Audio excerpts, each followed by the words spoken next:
असतो मा सद्गमय तमसो मा ज्योतिर्गमय मृत्योर्मा अमृतं गमय. The next chapter is reflection of light at curved surfaces. See here, the light after getting reflected from an object enters on eyes. That is how we are able to see. So this reflection of light is guided by certain laws. So before going to discuss about laws of reflection, firstly, how do you think the reflection of light takes place? See here, the incident ray here, the incident ray depicting the light, right? The incident ray depicting the light, it is coming and hitting the obstacle, right? So this incident ray hitting the obstacle and it is bounces back and it is reflected, right? So here this is the incident ray.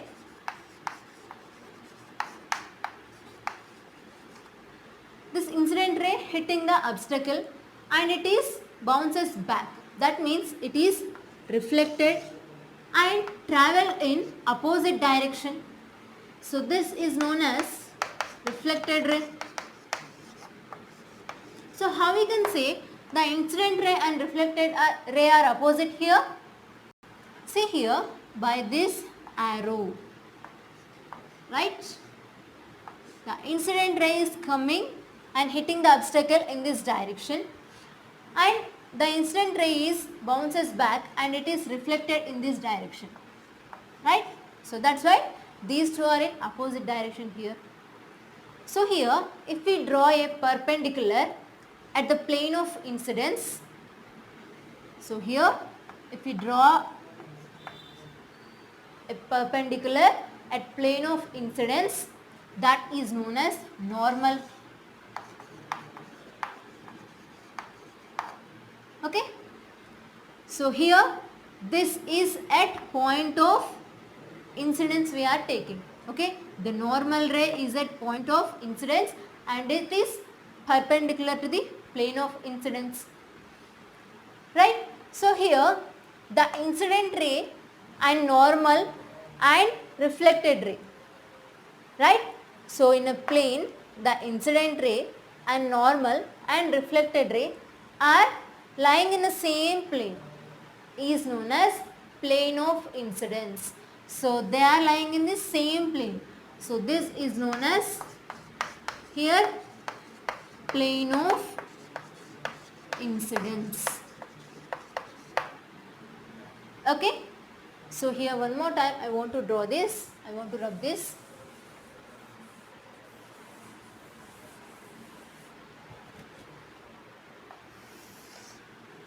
So this we know that this is the plane of incidence.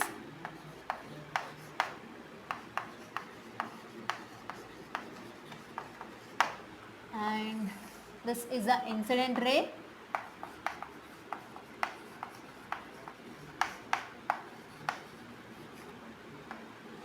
And this is the reflected ray.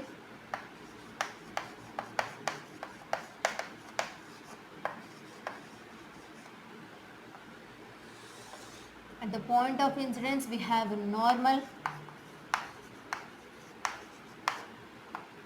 and it is perpendicular to the plane of incidence. And the incident ray, normal ray, reflected ray lying on the same plane. So that is known as plane of incidence. So here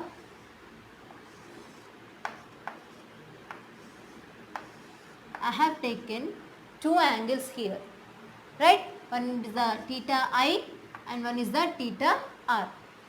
So what are these theta I and theta R angles here? Here theta I is the angle made by the incident ray and normal. Okay, theta I is the angle, right? This angle is made by the incident ray and normal. Okay, and one more we have here theta R. Theta R is also angle. So this angle is made by the normal and reflected ray. Okay, so this is made by normal and reflected ray. So we can call here theta I is the angle of incidence, right, and theta R is the angle of reflection. Remember this, theta I is the angle of incidence and theta R is the angle of reflection. So here we are saying that incident ray incident ray and reflected ray both are opposite. So always the reflected ray is travel opposite to the incident ray. So is there any relation between these two rays? So here we have a normal ray also. So we'll see. So I want to rub this diagram.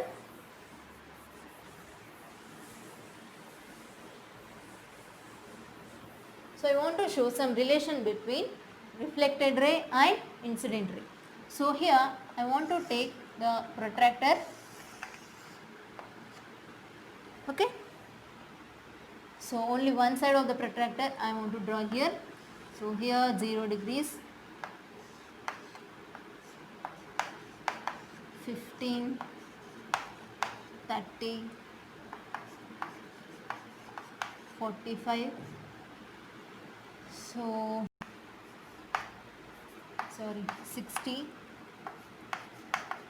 75, and at the middle I want to take 90, and again 75, 60, 45, 30, and we have 15.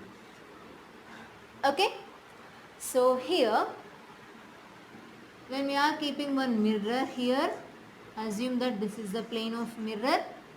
Okay, now so here we have to take one light, right? So now take the light and incident on the any angle of this side. Okay, one side of the angle we have to take. For example, if you are depicting the light on the 45 degrees, yes, it is hitting the 45 degrees and it is falls on the light, means the plane of mirror here, and it is reflected through 45 again, right? So when we are taken like this, it is comes like this and it is again forms like this, right? The incident ray will get reflected through same angle here, which we are taken 45 degrees. The reflected ray also have show that 45 degrees only. If you have changed the angle, for example, if you have taken 30 degrees, so again it shows the incident ray and it is bounces back at 30 degrees only. If you are taken 75 degrees, it will also show same like that only. Okay, so here we can say that the incident ray and reflected ray both are equal here, right? So here angle of incidence is equals to the angle of reflection here, right? So how we can say that this? So here we are keeping the light at 45 degrees, right? So when you are hitting the light at 45 degrees, the light is incident on the mirror and it is bounces back at 45 degrees only, right? When we are taken at 30 degrees, the light is reflected at 30 degrees only, right? If you are taken any angle of incidence, we will get the same angle of reflection. So from this we can see that angle of incidence is equal to the angle of reflection. So simply we can say that theta I is equals to the theta R, right? This is the first law of reflection. So here I want to write, this is the first law of reflection. And observe one more thing here. So when we are taken 75, 60, 45, whatever the angle here. So the observe here 75 degrees. So when we are taken the incident ray here, the incident ray and the normal and reflected ray, they are lying in the same plane, right? Here also at 45 degrees also, incident ray and normal ray and reflected ray, they are in same plane, right? So we know that that is a plane of incidence. So here we can say that that is the second law of reflection, right? If the normal, incident ray and reflected ray are lying in the same plane here, that is known as plane of incidence, nothing but second law of reflection. Okay.